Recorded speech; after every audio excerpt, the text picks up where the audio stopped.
आ पुओ एजुकेटेड अछि हाँ प्रबल एजुकेटेड जेते एजुकेटेड थिले कोन हो गाड़ी घोड़ा नती हो गाड़ी गोड़ा अप्रोक्सीमेटली आमर 3टा मर्सिडीज ऑडी 4टा अछि बल्द गाड़ी मध्ये अछि किछ असुविधा नै पुओ भल रखिबो झियो को किछ असुविधा नै कथा कोन की समुदी मो झियोटा टिके खर्ची खर्ची एतिकी ना कोन अधिक खर्ची अधिक खर्ची आ समुदी मु राजी तम पाखरे गाड़ी टू आरंभ कर चढ़ी पर्यंत सब अवेलेबल मो झियो तमर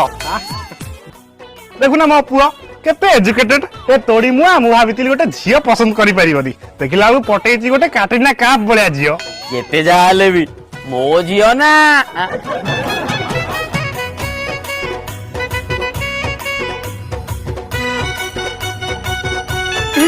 आलो हे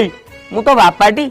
मो उपस्थित रे तू को थंट लगेई दउचु रतन तू गोटे काम कर ए गोटे खट्टा पके दउची मसूरी टांगी दउची तापर मसा धूप भी गळे दउची तो एटी चौठी कर ना समुदी आउ हबने आम बेले आमे कोन प्रेम करू नथिले तू एपडी बाइलु धनलो एटी बापा दिटा अछंती एटी आमे किछि करि परिबनी के सियाड गासी ना हां हां सेपटु पळा कुंजावन अछि सबु एला जे समुदी पुओ कोन पढिची पुओ अप्रोक्सीमेटली एमबीबीएस करके 3rd डिग्रीटा पाइतला तापर जो नोबेल पुरस्कारटा पाइतला राष्ट्रपति ठार से वेरी गुड किछ असुविधा नाही